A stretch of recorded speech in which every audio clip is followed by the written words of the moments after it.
Hi there, everyone, and welcome to the Daily Gardener, and thank you for listening. I'm your host, Jennifer Ebling.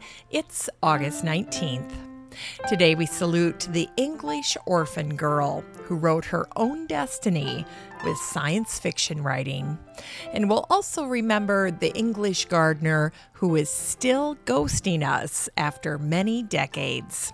We'll revisit a letter from the garden writer Elizabeth Lawrence to her sister Anne, and we'll celebrate National Potato Day with some potato poems. Looking forward to that. Carbohydrates, guys. We're going to grow that garden library with a gorgeous book about dahlias. And then we'll wrap things up with the birthday of a beloved American creator of light verse, one of my favorites. But first, let's catch up on some greetings from gardeners from around the world and today's curated news. Well, first up is an email that I received this morning from Henry Jansma over at the Vicar's Garden. And I have to say that in general, Henry's garden is staggeringly beautiful. And the picture that he sent me this morning was in response to my question yesterday. If listeners would please send me pictures of their Love Lies Bleeding and then tell me whether or not I should grow it here at the cabin, because it's been on my list for quite a while. And I have to say that any doubts or hesitation I had about growing this plant have now gone completely out the window after seeing Henry's picture. But Henry wrote, I grow Amaranthus caudatus, or Love Lies Bleeding, as a traditional cottage garden plant and for my wife's enjoyment. And then he offered this fantastic tip. He said, I have found it needs a sheltered spot from the wind or staking for support, as the branches or even the main trunk will easily snap with the weight of the wet red panicle tassels. And once you see this picture, you can easily understand how that might happen. I mean, this plant is just huge, but it is so gorgeous. So I'm convinced, I'm a believer. And thank you, Henry, for sending me this picture and also your thoughts on this plant. And by the way, you refreshed my memory as well, because I believe yesterday when I was speaking about this plant, I used the word amaranth to describe it, but it actually is Amaranthus caudatus. That's the correct botanical name for this plant. The common name is Love Lies Bleeding, but the botanical name is Amaranthus caudatus. Just set the record straight there. And again, thank you, Henry, for reaching out. I really appreciate it. And you have an absolutely gorgeous garden. Beautiful. Then next was an email that I received from Karen in Prior Lake, Minnesota. And she wrote, I've always wanted an herb garden, but I don't know what to do with the herbs. Can you give me some ideas, especially for some lesser known herbs? Well, Karen, you've hit on one of my favorite topics. You know, immediately, one of the things that comes to mind for me is nasturtium. You know, a lot of people add nasturtium to their herb gardens, but they don't realize that the nasturtium is edible. In fact, the flowers taste like radishes.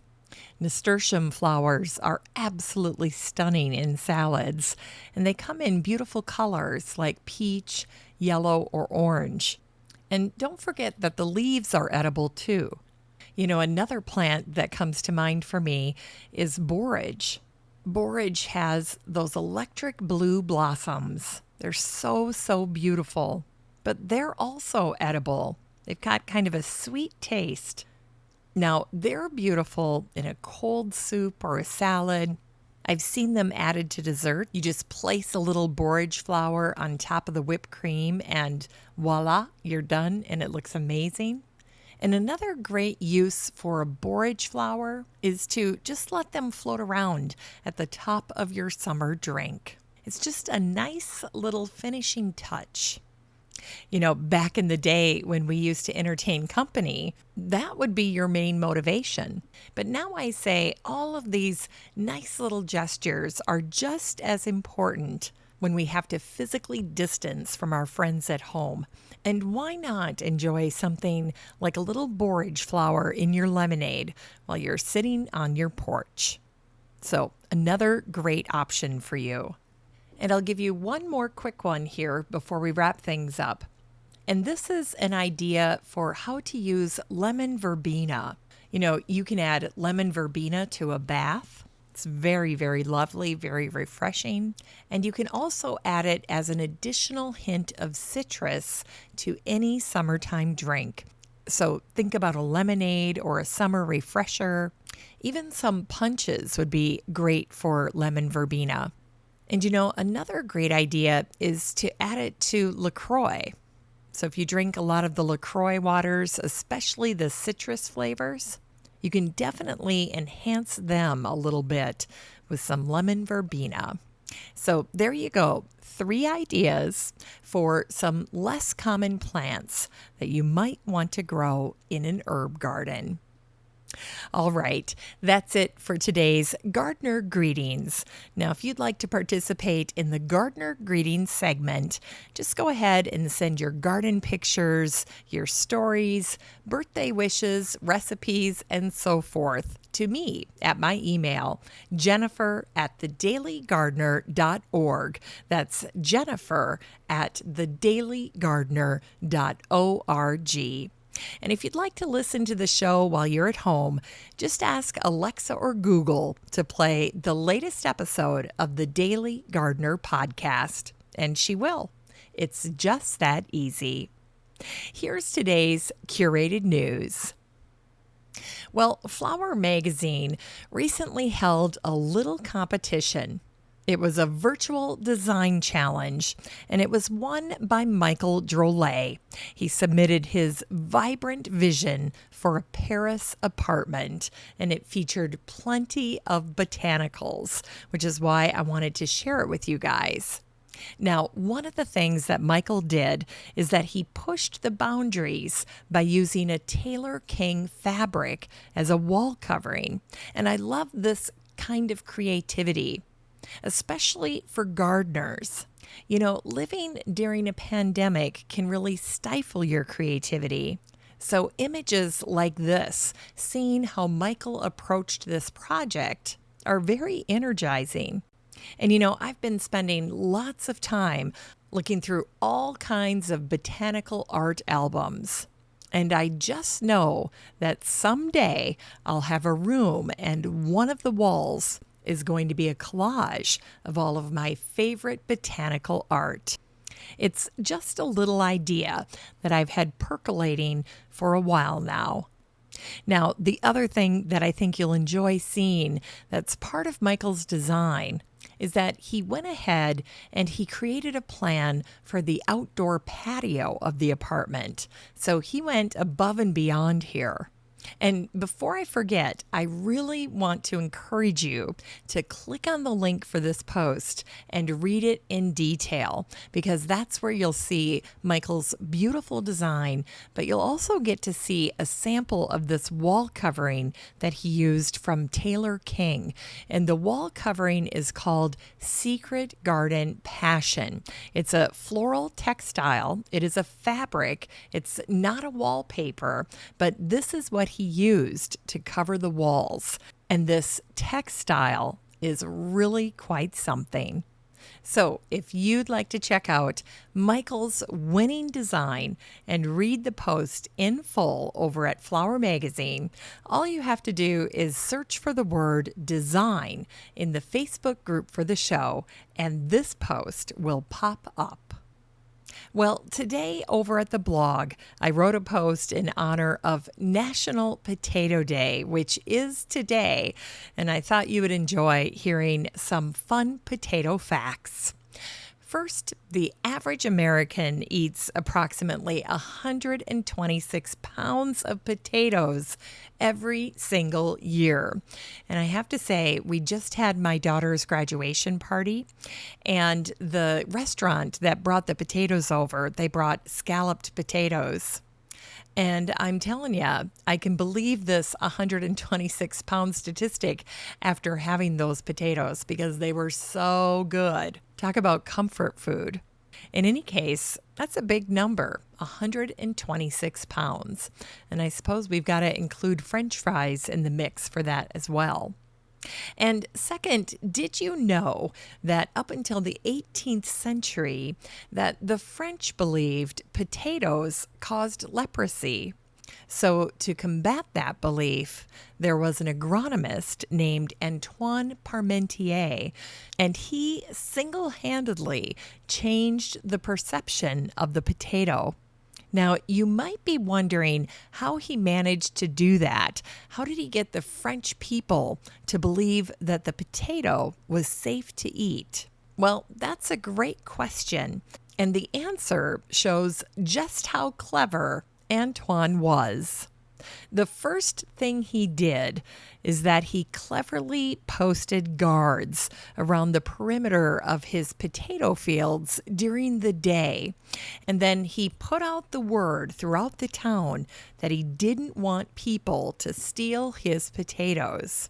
Then he purposefully left them unguarded in the evening. And as he suspected, people did just what he thought they'd do.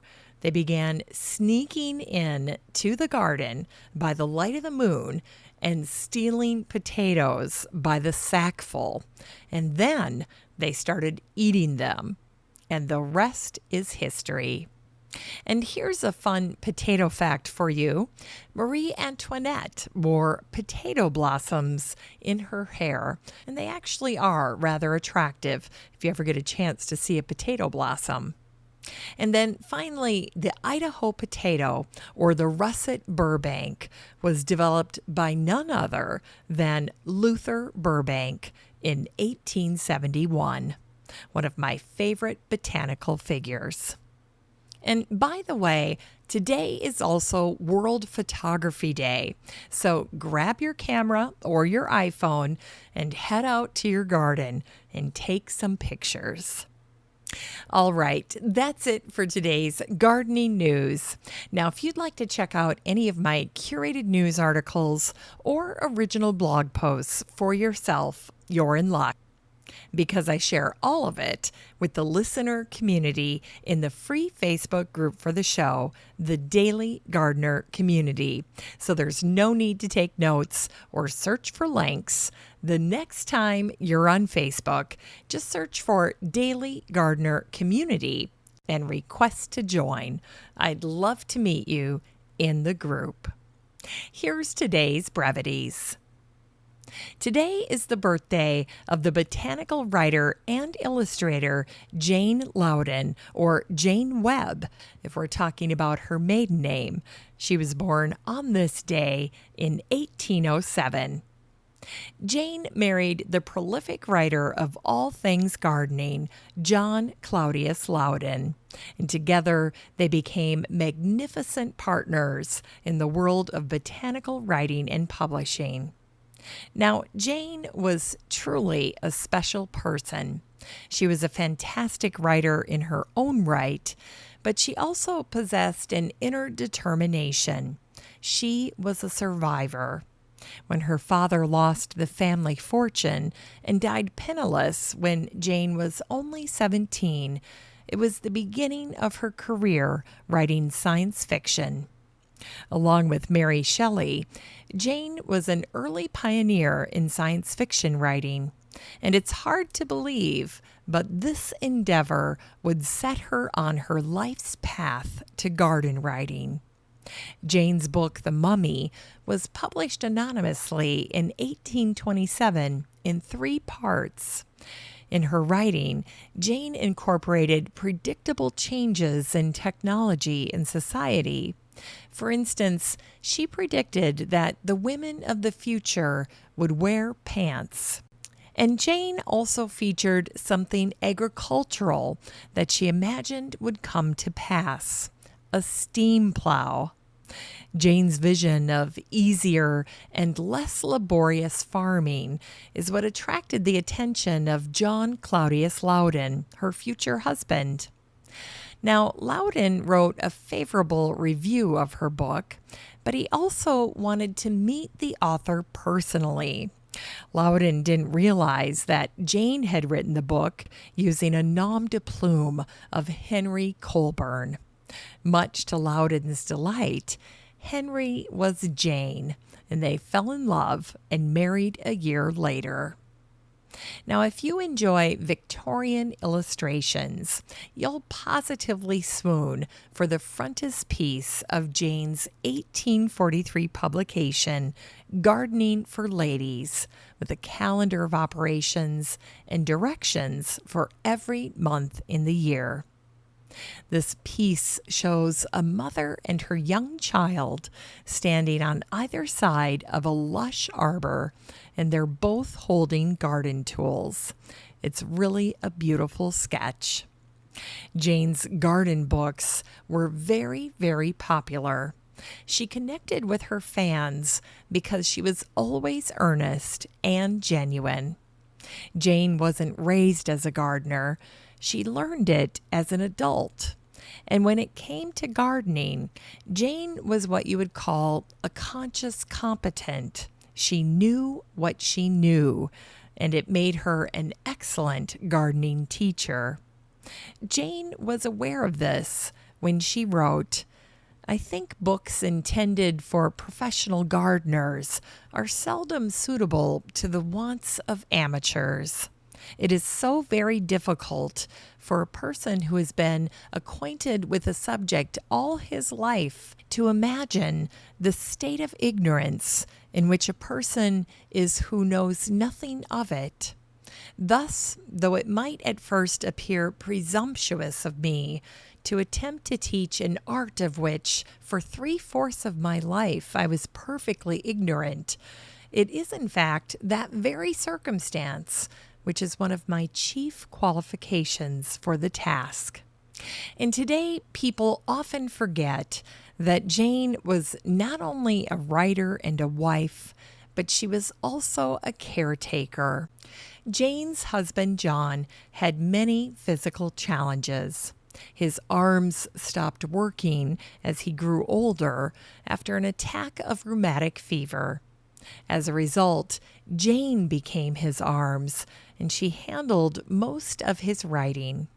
And as with all the trials she faced in her life, Jane handled John's challenges head on and with pragmatism. And as for those who felt gardening wasn't ladylike, Jane wrote, "A lady with the assistance of a common laborer to level and prepare the ground may turn a barren waste into a flower garden with her own hands." Eventually, John's right arm got so bad that surgeons needed to amputate it. They found him in his garden when they came to perform the surgery. John replied he intended to return to the garden immediately after the operation. 2 weeks before Christmas in 1843, Jane was helping John write his last book called A Self-Instruction to Young Gardeners. Around midnight, John stopped dictating, and he suddenly collapsed into Jane's arms and died. True to form, Jane completed the book on her own. The orphan girl who never knew financial security, Jane Loudon is remembered with affection to this day for her beautiful illustrations and garden writing for the people. And today is the birthday of Ellen Ann Wilmot, who was an English horticulturist who lived in Brentwood. She was born on this day in 1858. Ellen was the oldest in her family of 3 daughters. In 1875, Her parents moved to Worley Place, which was set on 33 acres of land in Essex. Ellen lived there for the rest of her life. Now, each member of the Wilmot family enjoyed gardening, and they often gardened together as a family. Ellen once wrote, "I had a passion for sowing seeds and was very proud when I found out the difference between beads and seeds and gave up sowing the former." The Wilmots created an alpine garden complete with a gorge and a rockery, and they also created a cave for their ferns. Now, this was an activity that Ellen's father had approved, and that garden commemorated Ellen's 21st birthday. When her godmother died, Ellen received some pretty significant money, and when Ellen's father died, Worley Place went to her. With her large inheritance and no love interest save her garden, Ellen planted to her heart's content. It was a good thing that Ellen had so much money because she sure liked to spend it. She had 3 homes, one in France, Worley Place, and another in Italy. And given the size of Worley Place, it's no wonder that Ellen hired over 100 gardeners to help her tend it. Now, Ellen was no shrinking violet. She was very demanding and impatient, and she had a reputation for firing any gardener who allowed a weed to grow in her beds. And she only hired men, at least before the war, that is. And there's a famous quote from her that's often cited: "Women would be a disaster in the border." Ellen's gardeners worked very hard, putting in 12 hours a day. And Ellen made them all wear a uniform that included a frog green silk tie, a hat with a green band, and a blue apron, so she could easily spot her gardeners as they worked in the garden. Ellen's favorite flower was the narcissus, and she asked her gardeners to let their children scatter them all around the garden. With such a large staff and maniacal devotion, Ellen's garden at Worley Place was revered, and her guests included Queen Mary, Queen Alexandra, and Princess Victoria. Ellen delighted in novel plants, and to acquire them, she also paid for plant hunting expeditions. And as a customary perk, since Ellen was financing these ventures, the plants that were discovered on these expeditions were often named in her honor. For example, Ellen sponsored the great Ernest Henry Wilson, and when he returned, he named 3 plants for her: a blue plumbago, a yellow coreopsis, and a pink rose. And when Ellen received the Victoria Medal of Honor in 1897, she was honored alongside Gertrude Jekyll.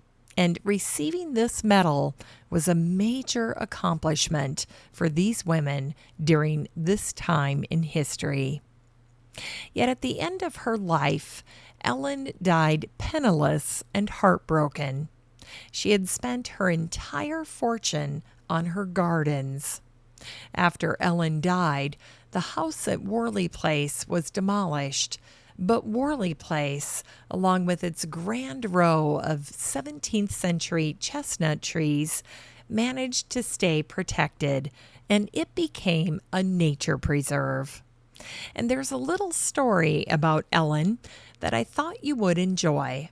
Ellen always carried a handbag. Now, in this handbag, she allegedly always carried 2 items: a revolver and thistle seeds. Well, obviously, the former was for her protection, but the latter was put to a far more sinister use. Allegedly, when Ellen would go to other people's gardens, she discreetly scattered thistle seed about the garden during her visit. And to this day, the giant prickly thistle has the common name Miss Wilmot's ghost. And on this day in 1934, Elizabeth Lawrence wrote a letter to her sister Anne. And in the letter, she mentions their mom, Bessie, who shared both her daughters' love of the garden. Elizabeth wrote, "I am so happy to get back to my rickety Corona. Ellen's elegant new typewriter made anything I had to say unworthy of its attention. The zinnias you raised for us are magnificent. There are lots of those very pale salmon ones that are the loveliest of all, and some very pale yellow ones that Bessie puts in my room. The red ones are in front of Boltonia and is still be white. I knew how awful the garden would be. I've come back to it before, and I knew Bessie wasn't going to do anything by herself, but that doesn't mitigate the despair that you feel when you see it. I worked for 2 days and almost got the weeds out of the beds around the summer house. There isn't much left. There has been so much rain that the growth of the weeds was tropical." In unearthed words, today is National Potato Day. So here are some poems about the humble potato. This first one's by Joseph Stroud, the American poet, and it's called The Potato. 3 days into the journey, I lost the Inca trail and scrambled around the Andes in a growing panic when on a hillside below the snow line I met a farmer who pointed the way. "Machu Picchu Allah," he said. He knew where I wanted to go. From my pack I pulled out an orange. It seemed to catch fire in that high blue Andean sky. I gave it to him. He had been digging in a garden, turning up clumps of earth, some odd misshapen nuggets, some potatoes. He handed me one, a potato the size of the orange, looking as if it had been in the ground 100 years. A potato I carried with me until at last I stood gazing down on the Urubamba Valley, peaks rising out of the jungle into the clouds, and there among the mists was the Temple of the Sun and the lost city of the Incas. Looking back now, all these years later, what I remember most, what matters to me most, was that farmer alone on his hillside who gave me a potato with its peasant's face, its lumps and lunar craters, a potato that fit perfectly in my hand, a potato that consoled me as I walked, told me not to fear, held me close to the earth, the potato I put in a pot that night, the potato I boiled above Machu Picchu, the patient, gnarled potato I ate. And here's a poem from the American poet Jane Kenyon called Potato. In haste one evening, while making dinner, I threw away a potato that was spoiled on one end. The rest would have been redeemable. In the yellow garbage pail, it became the consort of coffee grounds, banana skins, carrot peelings. I pitched it onto the compost, where steaming scraps and leaves return, like bodies over time, to earth. When I flipped the fetid layers with a hay fork to air the pile, the potato turned up unfailingly, as if to revile me, looking plumper, firmer, resurrected, instead of disassembling.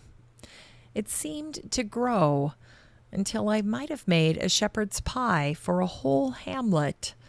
People who passed the day dropping trees, pumping gas, pinning hand-me-down clothes on the line. It's time to grow that garden library with today's book, Dahlias by Naomi Slade. This book came out in 2018, and the subtitle is Beautiful Varieties for Home and Garden. And I love what the publisher wrote about this book. The dahlia is a fabulous cutting flower for the home garden. Cut one bloom and 10 more appear on the plant. Blooming late summer to the first frost of autumn, this native of Mexico provides explosions of color in home gardens. The author of this book, Naomi Slade, is a biologist by training and a naturalist by inclination, and she has a lifelong love of plants. And the photographer for this book is one of my favorites. It's none other than Georgiana Lane. Georgiana is a leading garden photographer, and her styled floral photo shoots are absolutely jaw-dropping. This book is 240 pages of delicious dahlias. It's a gorgeous gift for gardeners from Naomi and Georgiana. And you can get a copy of Dahlias by Naomi Slade and support the show using the Amazon link in today's show notes for around $10. Now that's a steal, and I just ordered my copy last week. Finally, here's something sweet to revive the little botanic spark in your heart. Today is the birthday of Ogden Nash, who was born on this day in 1902. Ogden is the American poet who said, "Candy is dandy, but liquor is quicker." And he also said, "Parsley is Garsley." Now, Ogden wrote a number of poems about gardening and flowers. But his poem called My Victory Garden has to be the all-time favorite of gardeners. Here it is. Today, my friends, I beg your pardon, but I'd like to speak of my victory garden.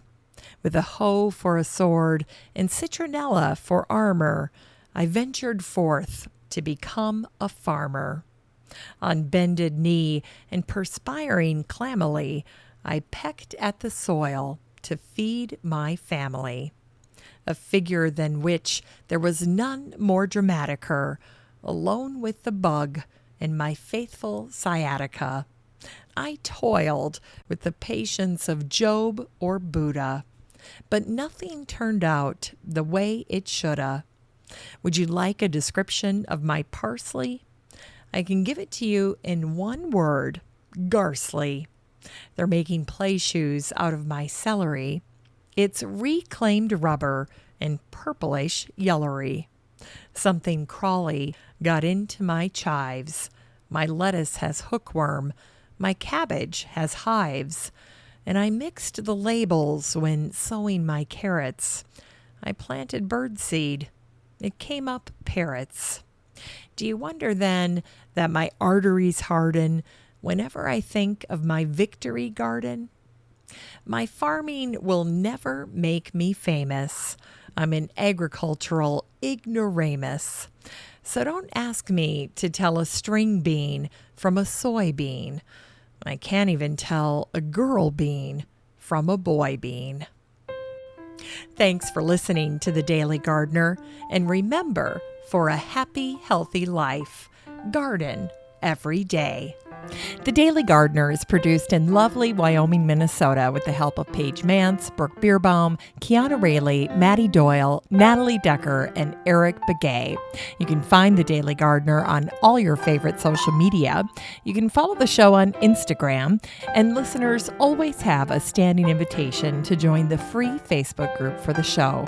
Just search for Daily Gardener Community the next time you're on Facebook and request to join.